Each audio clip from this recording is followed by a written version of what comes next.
नाशिकच्या इंद्रनगर येथील सुदर्शन लॉन्स येथे लोकज्योती महिला मंडळ व समन्वय समितीच्या वतीने सन्मान श्री शक्तीचा कार्यक्रमाचे आयोजन करण्यात आले होते। या कार्यक्रमासाठी प्रमुख पाहुणे म्हणून माजी सभागृह नेते दिनकर पाटील, माजी नगरसेविका लताबाई पाटील यांच्यासह कार्यक्रमाचे मुख्य समन्वयक जितेंद्र येवले, देवराम सैंदाने, लोकज्योती महिला मंडळाच्या अध्यक्षा कुमुदिनी कुलकर्णी, वैशाली पिंगळे, वर्षा महाजन, सुरेखा अमृतकर, जया खोडे, स्मिता जोशी आदी उपस्थित मान्यवरांच्या हस्ते दीप प्रज्वलन करून कार्यक्रमाची सुरुवात झाली। यावेळी महिला भजनी मंडळ, महिला हास्य क्लब आदींच्या सादरीकरणाचा कार्यक्रम संपन्न झाला। या कार्यक्रमासाठी इंद्रनगर परिसरातील विविध मंडळाच्या महिलांची मोठ्या संख्येने उपस्थिती लाभली। कार्यक्रमाचे सूत्रसंचालन साहित्यिक कवी रवींद्र मालुंजकर यांनी केले। गृहिणी हा प्रत्येक घरातील कणा आहे, तिची मेहनत दिसत नाही, म्हणून महिलांचा सन्मान करण्याचा संदेश यावेळी देण्यात आला। या प्रसंगी महिलांसाठी मनोरंजन, पर्यटन व आरोग्य तसेच शहराच्या विकासासाठी दिनकर अण्णा पाटील यांना सर्व महिलांनी पाठिंबा द्यावा असे आवाहन कार्यक्रमाचे मुख्य समन्वयक जितेंद्र येवले यांनी केले आहे। तुम्ही फक्त आमदार झाल्यानंतर आम्हाला विसरू नका हीच एक इच्छा व्यक्त करतो, कारण बरेचसे लोक असे आहेत की आमदार झाले का जा दिल्ली जा मुंबई, आमच्या लोकांकडे लक्षच राहत नाही। पण अण्णा या महिलांचा हक्काचा माणूस म्हणून मी इथं आहे, मी रोज तुमचा फॉलोअप घेईन। नाशिक शहरामध्ये जसं ज्येष्ठ नागरिक संघ आहेत, प्रत्येकाला सामाजिक सभागृह मिळालेले आहेत, तर आपण नाशिक शहराचं मिळून एक आपण संगीताचा हॉल एक तयार करू।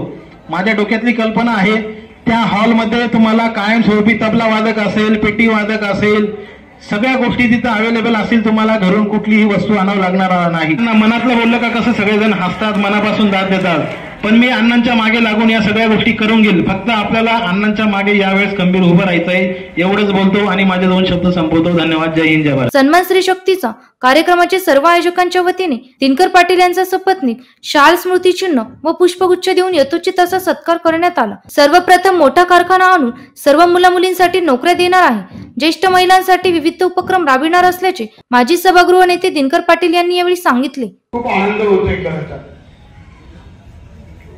की एवढ्या भगिनी मोठ्या प्रमाणात आल्या। 1992 पासून आम्ही निवडून येतोय,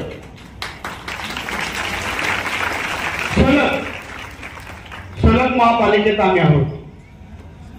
माझं प्रॉपर गाव गंगापूर गाव आहे। मी 1975 पासून या नाशिक शहरात काम करतो। मी 35 वर्ष काँग्रेसमध्ये काम केलं, शहराचा अध्यक्ष म्हणून काम केलं। मी शहराध्यक्ष कधी होतो, शोभाताई बच्चाव निवडून आल्या ना तेव्हा मी शहराध्यक्ष होतो। मी माझी बहीण म्हणून ताईला घेऊन आणलं मी अध्यक्ष असताना, आणि मी कायम समाजामध्ये समाजकारण करत असताना माझं अध्यात्माचं पेटकर ताईने सांगितल्याप्रमाणे मी मानव पंथाचा उद्देश घेतलेला आहे। ही माझ्या हातातली गाठी आहे। 30 वर्षात 100 मंदिरं उभारली, त्याच्यात आता 10 मंदिरं मी 1 वर्षामध्ये महादेवाची केली आहे, कारण भगिनींची महादेव मंदिरांची खूप मागणी आहे। अध्यात्माचं काम माझ्याकडे जवळजवळ 10 अखंड हरिनाम सप्ते होतात। झालीच्या लोकसभेच्या निवडणुकीत मला भारतीय जनता पार्टी उमेदवारी देणार होती। मी 3 वर्ष माझं काम चालू होतं, परंतु ती जागा शिंदे गटाला गेली। आता ठरवलंय की नाशिक पश्चिम विधानसभा मतदारसंघातून विधानसभेची निवडणूक लढवायची। मी आजचा कार्यकर्ता नाही, अनेक वर्षापासून मी काम करतोय। माझी इच्छा आहे की या मतदारसंघामध्ये अख्ख्यात सर्वात मोठी जर समस्या असेल ती बेरोजगारी आहे, आणि आपल्या मतदारसंघात 2 इंडस्ट्रीज आहे, अंबड आणि सातपूर। माझं एक मी सर्वात मोठं काम जर करीन तर नवीन इंडस्ट्रीज आणणे, बंद कंपन्या चालू करणे आणि युवकांना नोकऱ्या देणं, महिलांना नोकऱ्या देणं हा माझा अख्खात मोठा उद्देश असणार आहे। कारण मला माहिती आहे नगरसेवक रस्ते, पाणी, लाईट हे सर्व देतात, परंतु आतापर्यंत जेवढे आमदार झाले एकाने एकही कंपनी आणली नाही की बंद कंपन्या चालू केल्या नाही आणि बेरोजगारांना नोकरी दिली नाही। हा माझा सर्वात मोठा माझं स्वप्न आहे, ते मी ते करणार आहे। तुम्ही करणार ना मला मदत? कोण पैसे कमवायचे नाही आमदारकीतून. माझी खूप चांगली परिस्थिती आहे, माझे मुलं चांगले, माझे व्यवसाय आहे. मला पैसे कमवण्यासाठी नाही जायचं किंवा कोणाला फसवण्यासाठी आमदार व्हायचं नाहीये. तुम्हाला अजून एक माहिती सांगतो, जगाच्या पाठीवर कुठेही प्रभागात व्यापारी संघटना नाहीये, पण माझ्याकडे अशी व्यापारी संघटना काही बनवली मी. सुई विकणाऱ्यापासून 1600 लोक आहे माझ्याकडे, 1600 आत्ता. तर त्यांनाही कोणालाही वर्गणी द्यायची नाही. वर्गणी दिली का गुंडागर्दी वाढते, आणि जो वर्गणी देईल त्याला मी 5000 रुपये दंड ठेवलेला आहे. अशी संघटना आहे माझ्याकडे. एवढी शांतता. आणि माझं कुटुंब समजतो मी प्रभागाला.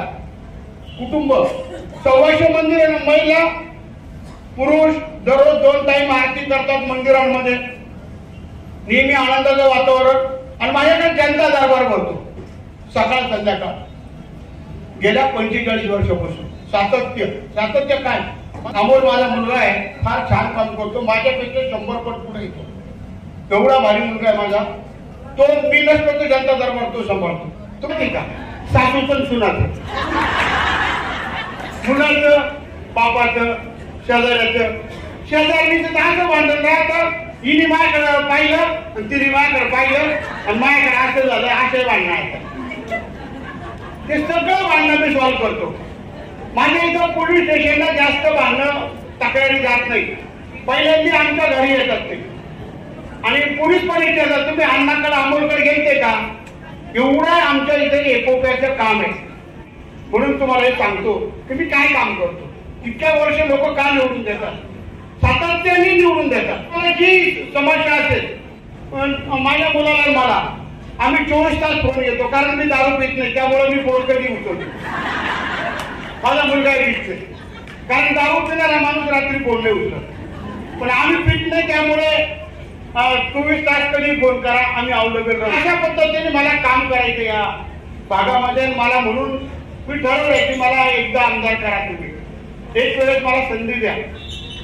तुम्ही आता इतक्या वर्ष आतापर्यंत एक मतदान दिलं ना, यावेळेस एक मतदान तुमचं वाया जाणार नाही. पण तुम्ही खूप चांगल्या माणसाला तुमचं मतदान जाणार आहे.